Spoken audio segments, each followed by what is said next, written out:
نسيم شوفي فيصل كل يوم انتظري انت شوفي ها كل يوم نفس الشيء ফয়সালকে তো আপনারা দেখলেনই। ফয়সাল এইভাবে আমার জন্য বসে থাকে, এখনও বসে থাকে। গতকালকে আমার ম্যাডামের মেয়ে, আমি ফয়সালের কথা জিজ্ঞাসা করছিলাম মেসেজ দিয়ে, পরে ওরা আমাকে ভিডিও পাঠাইছে। ফয়সালে রান্নাঘরে এইভাবে বসে আছে, এইভাবে বসে থাকে, আমাকে পায় না। পরে আবার আমার রুমে গিয়া দরজা ধাক্কায়, রুমে দরজা তো তালা মারা, ম্যাডামে হয়তো চাবি সরাই রাখছে, তো দরজা টুকায়। তো এই জন্য ম্যাডামের মেয়ে আবার ওর ভিডিও করে আমাকে দিছে, কয় দেখ এইভাবে তোর জন্য বসে থাকে। তাই আমি আবার আপনাদের সাথে শেয়ার করলাম। এখানে শাক ভাজি বসাইছে, ভাজি না, চিংড়ি মাছ দিয়ে শাক।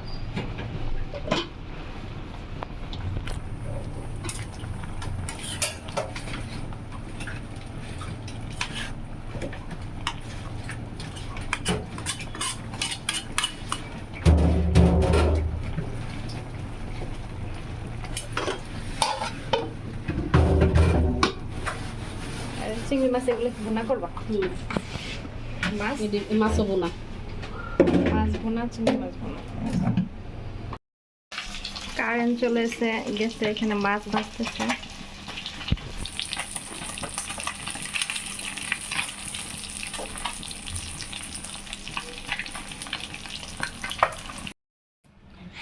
এই যে লেসু ফ্রিজে রাখছি, ফ্রোজেন করা।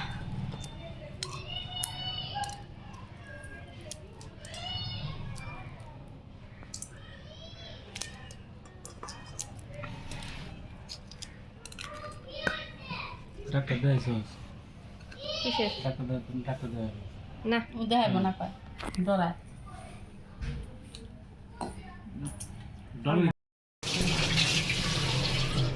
রান্না বান্না শেষ, এই যে তেলাপিয়া মাছ ভুনা ভাবি রান্না করছে। আর এখানে আছে কি সাদা ভাত।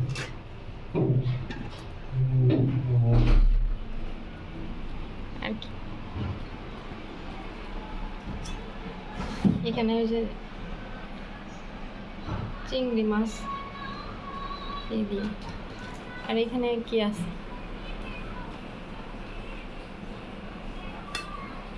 দেখো এগুলোতে রুটি মনে হয়, হ্যাঁ সকালের রুটি।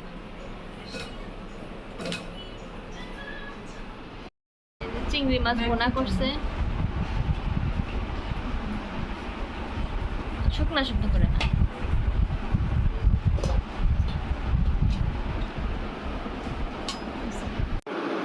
আসসালামু আলাইকুম, কেমন আছেন সবাই?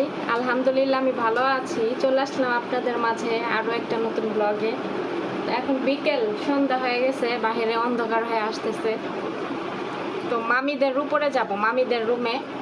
তো ভাবলাম এখান থেকে আপনাদের সাথে ব্লগটা শেয়ার করি। আর মার্কেটে যাইতে চাইছিলাম, কিন্তু যাওয়া হইলো না যে কোনো একটা কারণে।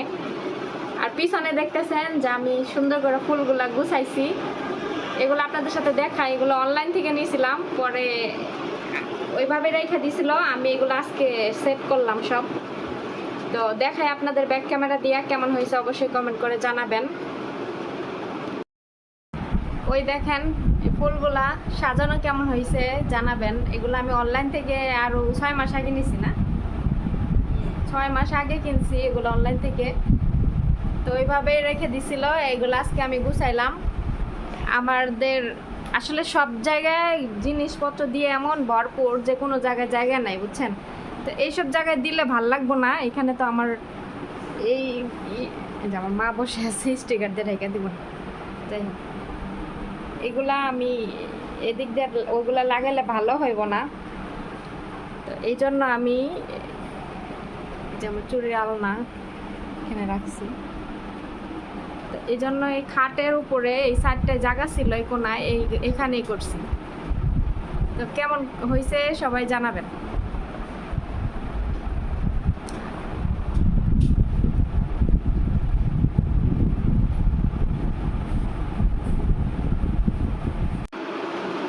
আমি গোসল করছি তো চুলে পানি, এর জন্য চুল এরকম লেটকায় আছে এরকম লেটকায় আছে চুল। চুল খোলা ছিল তখন, আমি মাত্র বাঁধছি, উপরে যাবো এর জন্য। আর আমার আমার কিছু প্রয়োজনীয় জিনিস কিনতে হবে, এগুলা আমি কিছু 3 পিস বানাবো, তো এগুলা কিনতে যাব মার্কেটে।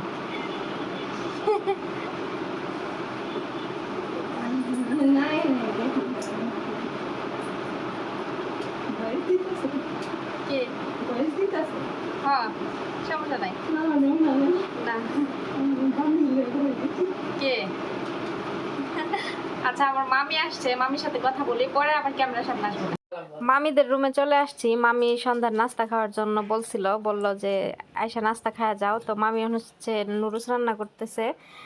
তো আমার মামি হচ্ছে নুডলস রান্না করে অন্যভাবে, হয়তো আমরা নুডলস রান্না করি আগে নুডলসটা সিদ্ধ করে নেই, কিন্তু আমার মামি সিদ্ধ করে না, আগে এইভাবে পেঁয়াজ, কাঁচামরিচ, তারপরে এই ডিম এভাবে দিয়ে কিছুক্ষণ ভাইজা, তারপরে ওই কাঁচা নুডলসটাই ভাঙ্গা তারপরে দেয়, দিয়া পানি দিয়ে এভাবে রান্না করে। এক একজনের রান্নার সিস্টেম এক এক রকম। তো রান্না বান্না নিয়ে আবার কেউ কমেন্ট করেন না যে কিভাবে রান্না করে কি। তো রান্না যেভাবেই করুক, কিন্তু এক একজনের রান্নার সিস্টেম এক রকমই, কিন্তু মজা এক একজনেরটা এক এক রকমই মজা হয়। তো আমি সবসময় নুডলস রান্না করি আগে সিদ্ধ করে নেই, সিদ্ধ করে নিলে তারপরে পরে হচ্ছে এইভাবে ডিম ভুনা করে তারপরে করি নুডলসটা রান্না করি। তো আমার মামি আবার অন্যভাবে রান্না করে, তো ভাবলাম যে আপনাদের সাথে শেয়ার করি একটু। তো এখানে এই যে ডিম আর এগুলা ভাইজা নিতাছে, নেওয়ার পরে এখন এই যে নুডলসগুলা দেখবেন যে ভাঙতেছে হাত দিয়ে, ভাঙ্গা গুঁড়া গুঁড়া করে হচ্ছে করবে, ঢালবে। আমার সবসময় ম্যাগি নুডলসটাই ভালো লাগে, ওই কোকোলা নুডলসে আমার ওইটা ভালো লাগে না। কোকোলা নুডলসে মশলা থাকে না মনে হয়, তো আলাদা মশলা কিনা করতে হয়, কিন্তু ওই নুডলসটা আমার ভালো লাগে না, এই ম্যাগি নুডলসটাই ভালো লাগে। তো এই যে 3 প্যাকেট নুডলস নিচ্ছে, 3 প্যাকেট না 4 প্যাকেট নিয়ে গুঁড়া গুঁড়া করে এই যে ঢালতেছে এক এক করে, সবগুলা বলের মধ্যে ঢাইলা তারপরে দিয়া দিবে। তারপরে এই যে ডিমের মধ্যে যে নুডলসের যে মশলাগুলো আসলে এক এক করে এই যে কাইটা দিছে, কাইটা তারপরে ডিমের সাথে ভালো মতো একটু ভুনা করে নিবে, নেওয়ার পরে ওই নুডলস কাঁচা নুডলসগুলাই এইখানে ঢাইলা দিবে।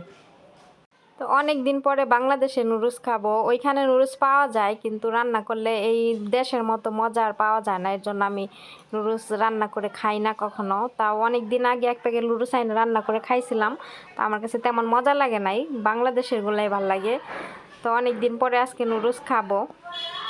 বাংলাদেশে আইসা খাওয়া দাওয়ার থেকে ঘোরাঘুরি বেশি হইতেছে, দেখা যাচ্ছে এইখানে যাই ওইখানে যাই, তো এগুলা করতে করতে দিন চলা যায়, খাওয়া দাওয়া ঠিক মতো টাইম মতো হয় না। আর ওইখানে তো খাওয়া দাওয়া টাইম মতো করতাম, তারপরে ঘুমাইতাম টাইম মতো, আবার কাজকর্ম টাইম মতো সব কিছুই। তো এই দেখেন নুডলস রান্না হয়ে গেছে। অনেককে আমি দেখছি নুডলসের মধ্যে আবার হলুদ, শুকনা মরিচের গুঁড়া এগুলা দেয়, আসলে এগুলো আমরা দেই না নুডলসের মধ্যে। এই আমার মামি এইভাবে করে নুডলস রান্না করে। তো আজকে তো আমার মামির নুডলস রান্না করে দেখলেন, আরেক দিন দেখাবো না যে আমার বোন কিংবা আমার ভাবি কীভাবে নুডলস রান্না করে, সেটাও শেয়ার করবো না। তো এই যে আমার মামি সব কিছু গুছাইয়া নিয়ে আসছে, এইভাবে আমাদেরকে দিছে আর কি। এখানে সবার জন্য নুডলস বাইরা বাইরা দিছে, তারপরে কাঁঠাল, আমগুলা দেখতে কিন্তু অনেক টকটকা লাগতেছে, কিন্তু এগুলো ফরমালিন আম, কেমন জানি মেডিসিনের একটা গন্ধ আসে। আমরা খাই নাই, আম কাইটা দিছে কিন্তু খাওয়া হয় নাই। আমি শুধু নুডলস আর হচ্ছে চা খাইছিলাম। চাও বানাচ্ছে ওইদিকে, চার পানি চুলাই দিছে, আর এখানে পানি দিছে নর্মাল পানি। তো এখন নাস্তা করব, যদিও এখন নাস্তার সময় না, রাত 10টা বাজে গেছে, এখন কিছু করার নাই। আমরা বিকালের খাবারই খাইছি 5টার সময়, তো এই জন্য। তো এখানে দেখেন চা বানাইছে, চা খাইয়া তারপরে আজকের মতো আমাদের দাওয়াত শেষ। আজকের মতো দাওয়াত শেষ, আবার মামিদের বাসায় রবিবারে দাওয়াত আছে। রবিবারে বলছে যে মামিদের বাসায় দাওয়াত খাওয়ার জন্য, কারণ রবিবারে আমার মামা বাসা থাকবে। আর এতক্ষণ বাসে কারেন্ট ছিল না, এখন কারেন্ট আসছে। কয় ঘন্টা পরে কারেন্ট আসছে জানেন? এই দেশে একটু বৃষ্টি নামলে কারেন্ট চলে যায়, তো 4 ঘন্টা পরে কারেন্ট আসছে। 12:30টার সময় কারেন্ট গেছে, এখন 4টা বেজে গেছে। তো সকালবেলা ঘুম থেকে উঠছি, দেখি যে আমার ভাবি আর মা রুটি বানাইছে, আলু ভাজি করছে, আবার ওইদিকে ডিম ভাজি করতেছে। তো আমি ডিম ভাজি খাই নাই, শুধু আলু ভাজি দিয়ে হচ্ছে রুটি দিয়ে খাইছি। রুটি আমার অত বেশি ভালো লাগে না, আমি একটা রুটি খাই। মানে ওইখান থেকে ভেবে আসছিলাম যে কত কিছু খাবো, এখানে এসে সত্যি কথা আমার কিছুই খাইতে ভালো লাগে না। একদম সত্যি কথা বলতেছি, হয়তো আবার ওইখানে চলে গেলে মনে হবে যে সেটা খেলাম না কেন, ওইটা খেলাম না কেন, এরকম কাঁঠাল হবে। শেষ হয় না এখনো? তারপরে এই তো কাঁঠালের কথা নাই বললাম, কাঁঠাল কয়দিন হচ্ছে যাবে? আমাদের রুমে সব সময় আছে আমি আসার পর থেকে, কারণ আমার কাকা আমাদেরকে 4-5টা কাঁঠাল দিছিল। মিষ্টি তো ওই না, কাঁঠালগুলাই আমি তো এখন এক পুরো পর্যন্ত খাইয়া আছে। দেখিনি। তো এগুলা আজকে অর্ধেক ভাঙছে আর অর্ধেক আছে, ওই আজকে অর্ধেক রাতে ভাঙলে অনেক হয়ে বৃষ্টি যাবে। নামছে। তারপর বাহিরে চলে আসলাম, বাহিরে অনেক বৃষ্টি, দেখেন বৃষ্টি নামতেছে। তারপরে এখানে আমাদের এলাকা বাহিরের ইটা দেখালাম, মেঘলা মেঘলা ভাব। তারপরে দেখেন বৃষ্টি অবশেষে চলেই আসছে। এইখানে পানি জমে গেছে আমাদের বাসার সামনে যে রাস্তাটা, এটা অনেক নিচা রাস্তা, একটু বৃষ্টি নামলে অনেক বেশি পানি জমা যায়। এখন আমি যাব পার্লারে, এখন কিভাবে যাব ওইটাই ভাবতেছি, কিছু করার নাই, পানি পাড়ায় যাইতে হবে। তো আমি আমার যেই পার্লারে যাব ওই পার্লারটা আমার বাসার সামনেই। তো আমি বেশি দূরের পার্লারে যাই নাই, কারণ এত দূরে আমি যাইতে পারবো না। আমার আসলে দেশে আইসা এত ঘোরাফেরা, এত বাহিরে বের হওয়া ভালো লাগে না, এই জন্য আমি আমার বাসার সামনে যাই। একটা পার্লার আছে, ওইটাতেই আমি গতকালকে বুকিং দিয়ে আসছিলাম, কথাবার্তা বলে টাকা পেমেন্ট করে আসছিলাম অর্ধেক, আর অর্ধেক টাকা কাজ মানে আমার চুলের যে ট্রিটমেন্ট ওইটা সম্পূর্ণ নেওয়ার পরে আমি অর্ধেক পেমেন্ট করব। তো এখানে আমার আজকে চুলে করতেছে, কালার করা হচ্ছে এখানে। তো অনেকেই এখন ভিডিও দেখে বলতে পারেন যে কেন কালার করতেছি, কালার করা ভালো না, হ্যান ত্যান। আমি সত্যি কথা বলি, ওমানের যে গরম আর যে পানি, এই পানিতে আমার চুল অনেক পাইকা গেছে অনেকগুলা, আর হচ্ছে চুল অনেক হয়ে গেছে, মানে সাদা হয়ে গেছে দুই সাইডে। এগুলা তো আমি আপনাদেরকে দেখাই না, কিন্তু আমার চুল আমি বুঝি, তো এই জন্য আমি চুলের কালার করতেছি, বুঝছেন। তো এগুলা নিয়ে আবার কেউ কোনো মন্তব্য করেন না, যার যার লাইফ শেষে চয়েস, যে সে কী করবে, কিভাবে চলবে, কি পড়বে, এগুলা নিয়ে কারো ইন্টারফেয়ার না করাটাই ভালো, ঠিক আছে। তো আমি আগে থেকে বলে রাখলাম। তারপরে এই যে আমার চুলে যে আমি হচ্ছে একটা ক্যাপ কালারে, মানে ক্যাপের মধ্যে থেকে যে চুল বের করে করে তারপরে কালার করব, মানে হাইলাইট কালার করব। চুল কালোও থাকবে আবার কালারও থাকবে, মিক্স করা, ওইটা দেখতে সুন্দর লাগে। আমি আমার চুলের পাকা চুলের জন্য আমি সব চুল কালার করতে চাইছিলাম, পরে পার্লারের ওই আপুটা বলল যে না, আপনি হাইলাইট কালার করেন, চুল কালো থাকবে আর কালারও থাকবে, ওইটা মিক্স থাকলে অনেক বেশি সুন্দর লাগে। তো আর আমি চুলে হচ্ছে বোটক্স ট্রিটমেন্ট নিব। তো ওই ট্রিটমেন্ট করার আগে চুল কালার করতে হয়, কালার করে তারপরে বোটক্স ট্রিটমেন্ট নিতে হয়, নাহলে আগে যদি আমি ট্রিটমেন্ট নিয়ে পরে চুল কালার করি তাহলে চুল ওই যে হয়ে যায়, রাফ হয়ে যায়, আর গুছায় যায়। এর জন্য উনি আমাকে এই পরামর্শ দিল, যেহেতু ওনারা পার্লারে সবসময় কাজ করে, ওনারা ভালো জানে যে কোনটা কখন করলে ভালো হয়। তো আমাকে উনি এইভাবে পরামর্শ দিল, তো আমি ওইভাবেই করতেছি।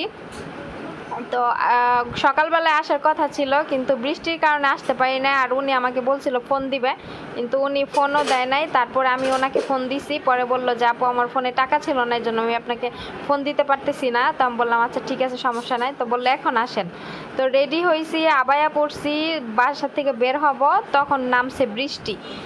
পরে আধা ঘন্টা পরে বের হয়েছি, এর মধ্যে নাই কারেন্ট। তো এই কাজগুলো উনি অন্ধকারেই করতেছিল। আর দেখেন আমার চুলের কালারটা এখন অনেক সুন্দর আসছে। আর আমি যখন চুলের যে বটক্স ট্রিটমেন্টটা নেওয়ার পরে আমার চুলের কালার আরও বেশি সুন্দর হবে, আরও দেখতে অনেক শাইনি লাগবে তখন। এখন ভালো মতো হয়তো বোঝা যাবে না।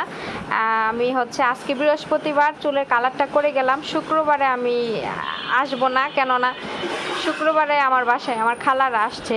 তো এই জন্য আমি শুক্রবারে বলছি যে কালকে আমি পার্লারে যাব না, আমি শনিবারে যাব, আমার খালারা চলে যাবে।